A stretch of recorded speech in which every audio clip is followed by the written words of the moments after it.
12वीं क्लास में पढ़ने वाली नाबालिग छात्रा ने आरी से गला रेतकर पिता को मौत के घाट उतार दिया।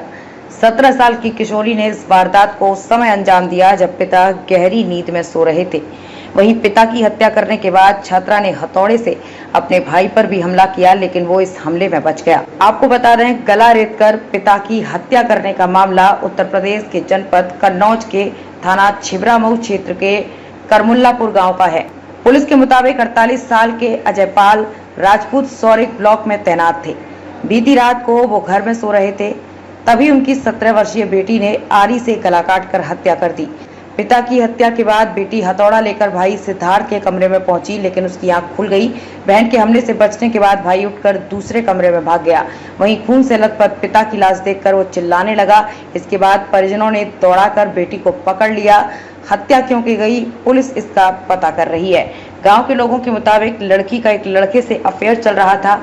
माना जा रहा है कि पिता और भाई को इसके बारे में पता चल गया था। शायद यही वजह रही होगी कि लड़की ने पिता और भाई को रास्ते से हटाने की सोची। पुलिस आरोपी लड़की से पूछताछ कर रही है। साथ ही इस मामले में एक लड़के को भी पुलिस ने हिरासत में लिया है। मृतक अजयपाल के 18 वर्षीय बेटे सिद्धार्थ ने बताया कि रात 8 बजे के आसपास मैंने पापा और बहन के साथ में खाना खाया। उस समय तक सब कुछ ठीक ठाक था। बहन के चेहरे पर कोई ऐसा भाव नहीं था कि रात को वो कुछ ऐसा करने वाली है। खाने के बाद मैं अपने कमरे में सोने चला गया और बहन बाहर वाले रूम में सोने चली गई। पापा गैलरी के पास वाले कमरे में सोने के लिए चले गए।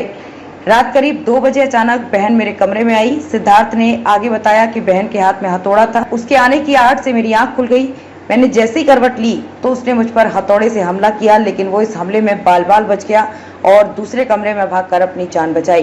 परिवार के अन्य लोगों ने बहन को पकड़ लिया और उसके हाथों से हथौड़ा छीन लिया। पुलिस ने गांव वालों की निशानदेही पर जिस लड़के को हिरासत में लिया है, वो और लड़की प्राइवेट कॉलेज में एक ही क्लास में पढ़ते हैं।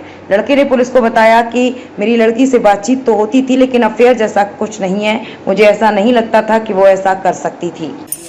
कितने बजे घटना होगी लगी है? एक से लेकर 2 के बीच में। 2 के बीच में। बहन की उम्र, आप बहन आपसे बड़ी है छोटी है? 17 साल है, मेरी 18 साल है। अच्छा, मतलब छोटी है आपसे। हाँ। पढ़ाई करती है क्या? हाँ, पढ़ाई करती है, 12th में है। कोई झगड़ा वगैरह हो गया था क्या? नहीं तो। फिर क्या लगा, मतलब आपको कैसे किया उसने? कैसे किया? पहले तो पापा का किया है, फिर मेरे पास जब आई तो उसके पास हाथ में हथौड़ा था। पहले ये कौन है, ये जान आपके ही है क्या? हाँ? क्या हुआ फिर जब आज मेरे पास हाथ में हथौड़ा था, मतलब मैं जिम जाता हूँ, मेरा शरीर तंदुरुस्त है, ठीक है, पता चल जाएगा कौन क्या है मारने वाला है तेज से। तो उसको मैंने एकदम नीचे से गर्दन उसकी दबाई और नीचे किया, तब उसी वक्त उसने मेरे दांत से काटा। और मैं तभी एकदम इतनी तेज चिल्लाया कि मेरे जो मतलब मेरे घर का बिल्कुल पास में ताई घर है, ताई के घर से सब लोग आ गए। ये था मामला। अच्छा, मतलब पिता को जब मारा तो हथौड़ा था? हाँ, नहीं, पिता को मारा तब गर्दन में कट था। गर्दन में कट हथौड़े से थोड़ी ना था। फिर किस चीज़ से लग रहा है? किसी चीज़ से मारा? तो अब वो आपको पोस्टमार्टम करवाएंगे ना, उसी से पता नहीं, चलेगा। हथियार कोई मिला आपको वहाँ जिस चीज़ से मारा हो? वो हथियार नहीं था, वहाँ पर कुछ नहीं मिला। मतलब उसका सिर्फ हथौड़ा ही था? हथौड़ा था, मेरे लिए हथौड़ा था, पापा के लिए नहीं पता। क्योंकि जब मेरे ऊपर हथौड़ा आया और तो आपने उसके बीच में कम से कम 2 मिनट का गैप होगा, पापा के पास गया, वहाँ पर खून था, खून शायद ज़्यादा से जम चुका था, मतलब कम से कम 1 घंटा तो हो चुका था, सीधी बात है।